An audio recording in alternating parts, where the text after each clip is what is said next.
Hi friends, welcome back to YissakarScribe, and as you know, I am reviewing the comments that were made and some observations and some things that I'm working through that are examinable and some conclusions that I have drawn from the casts that were on the Jubilee set. On YouTube, you can find that whole conversation on YouTube as well. On my YouTube channel, you can find all the links to the videos, the conversations, and the clips that I have made on a massive growing playlist that you can find online. And that playlist is Can You Be Ex-Gay? So, without further ado, I'm reviewing Candace. So I want to be very fair. I don't really know a lot about Candace in general. I can't talk about her therapy practice. I can't talk about what she agrees professionally. I can only make statements based off of what she has said in the video because I literally don't know any of her content. Aside from the recap team, I really don't know her, so I don't know anything about her life or anything. And I want to be very, very careful because of the things that I'm going to address that are very concerning. The first thing blatantly I'm going to address is her open comment when she was caught off guard. I've talked about her being caught off guard. I'm giving her the benefit of the doubt of being caught off guard, and that not necessarily being her opinion as a therapist. But she says, how the fuck am I supposed to hug them? And she was talking about ex-gay people because of the stances that they were taking. I find this incredibly ridiculous for someone who is a therapist to make a comment like that. If it's not her professional opinion, I strongly believe that it was a bad statement or a slip of the tongue that should not have happened. I believe that if she's a well-trained therapist, it could be suggestive of a few things, that if she can't hug people who disagree with her, then people who come to her as a therapist can also be treated in a particular way. I don't know. I'm not going to say that she does that, but the language that she uses is inflammatory. Understandably, she was caught off guard, and you need to see her reaction, so go watch her reaction. You can see for yourself and make up your own mind. I'm not going to say she did this or that, but it is suggestive, and that is the way it comes across as a ex-gay person, and I'm just going to leave it there. Now, I'm going to be talking about her comments that she made online. She says orientation can't change. That's debatable. That's her opinion. But if she brings up psychology and stuff, it's not definite. We just don't know enough. When she talks about Adam, though, as someone who's Jewish, we don't know if he was a hermaphrodite. We do know, according to someone, a linguistic on YouTube, someone who does linguistics, they actually brought up something that kind of makes a lot of sense, that it was a curve of Adam, meaning that it could have possibly been an organ, but it doesn't necessarily mean that he was both parts. I've heard that theory. It's a theory. It's not provable because it's really hard to prove the existence of Adam's DNA because of the flood, or where would have Adam been buried, and could we do DNA testing on his actual body? No. But I think this is a stretch of queerism that just isn't a really good point. It's her opinion. It's a conjecture that is just not theologically sound. It's just an opinion. It could be rooted in some, but I just don't think it's very sound.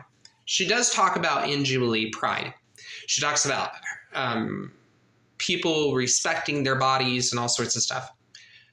Objectively, I have to, as a person who's been to Pride, and I hear people talk about Pride and all sorts of stuff, she does have a point in saying that you can be pride in your life, and you're proud of who you are, and proud to be an American, and proud to believe the things that you believe. But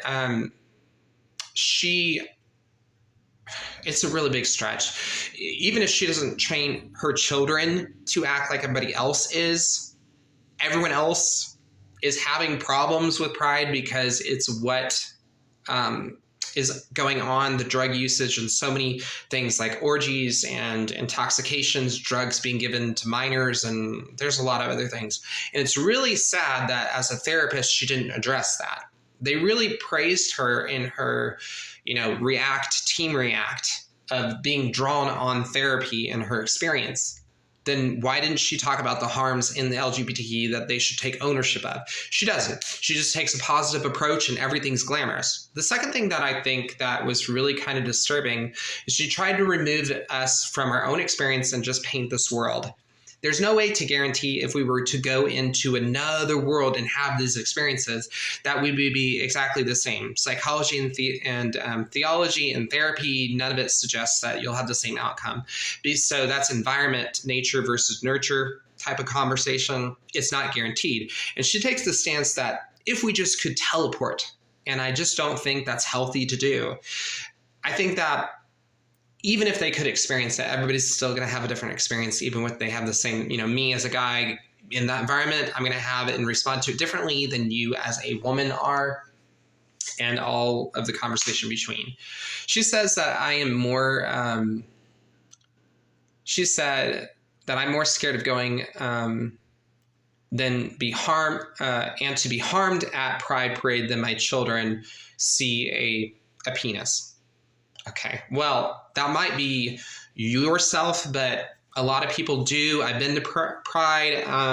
Not everybody has the same values in the gay community. That's just a thing, and you're not addressing that.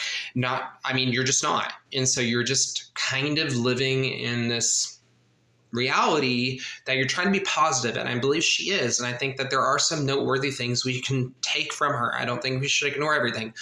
But it's painting this reality that is just objectively ignoring everything going on. And she's trying to paint this utopic and euphoric type of experience.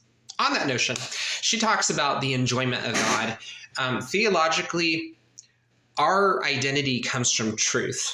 If your truth is just experientialism or your sex drive alone, I don't think that truth proves that what you're experiencing, the spiritual experience, is holy or good or evil. It just means you had a spiritual experience that compels you to be as you are and to believe the things that you do.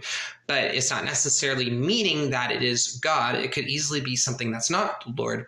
And she defines that experience as being the divine. So it really kind of presses into this humanism and New Age kind of vibe, which is not really consistent in Christianity. I think that it does briefly talk about divinity in that way and states of ecstasy and whatnot.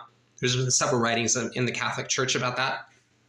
But she says when we reflect on God's creation, goodness, and love, that is so enjoyable. That's what pride is all about. And in some sense, that's true, but we should not focus, at least theologically, we should have humble hearts, repentive lives, simple living, and it's not about indulging in the pleasures of this earth.